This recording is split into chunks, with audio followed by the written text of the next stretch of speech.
Urdu T V کے ساتھ میں ہوں عائشہ حمید۔ آج ہم بات کریں گے ایک اہم اور حساس صورتحال پر جو حالیہ دنوں میں خبروں کا مرکز بنی رہی ہے۔ گزشتہ سال فیلڈ مارشل سید عاصم منی نے ایک واضح اور دو ٹوک موقف اپنایا تھا جب انہوں نے ممکنہ بھارتی اشتعال انگیزی کے حوالے سے خبردار کیا۔ ان کا کہنا تھا کہ پاکستان کا دفاع ناقابل تسخیر ہے اور کسی بھی مہم جوئی کا بھرپور جواب دیا جائے گا۔ پھر 16 اپریل 2025 کو اسلام آباد میں اوورسیز پاکستانیوں کی ایک اہم تقریب سے خطاب کرتے ہوئے انہوں نے یہ بات دہرائی ہے کہ بھارتی فوج اپنے تمام وسائل کے باوجود پاکستان کو شکست نہیں دے سکتی۔ انہوں نے کشمیر کو پاکستان کی شہر قرار دیتے ہوئے کہا کہ وہاں کے عوام اپنی جدوجہد جاری رکھے ہوئے ہیں۔ اب اگر ہم حالیہ پہلگام واقعے کے بعد کی صورتحال دیکھیں تو اس کے متناظرین میں قومی سلامتی کمیٹی کا ایک ہنگامی اجلاس اسلام آباد میں منعقد ہوا۔ اس اجلاس میں ملک کی سلامتی اور خطے کی بدلتی صورتحال پر تفصیلی جائزہ لیا گیا۔ اجلاس میں بھارت کے حالیہ اقدامات کو غیر منصفانہ، یک طرفہ اور بے بنیاد قرار دیتے ہوئے سختی سے مسترد کیا گیا۔ ساتھ ہی یہ بھی واضح کیا گیا کہ بھارت کا خود کو مظلوم ظاہر کرنے کا بیانیہ اب زیادہ دیر تک نہیں چل سکتا۔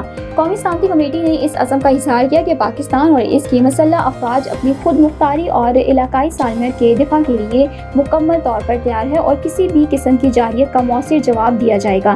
دوستو، آپ اس صورتحال کے بارے میں کیا رائے رکھتے ہیں؟ کامنٹس میں ضرور بتائیں۔ دیسی اردو ٹی وی سے فی الوقت اتنا ہی۔ مزید خبروں اور اپڈیٹس کے لیے دیکھتے رہیں دیسی Urdu T V.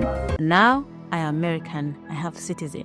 I still have my Salvadorian passport and now I have my USA passport. I am a citizen of the US. Khi cầm cái hộ chiếu Mỹ, con rất là tự hào mình là công dân Mỹ. La ciudadanía para mí significa oportunidades. Si ya tienen el tiempo que pueden hacerse ciudadanas, que lo hagan. No pierde nada uno con intentarlo. Como dicen en México, echándole ganas, todo se puede.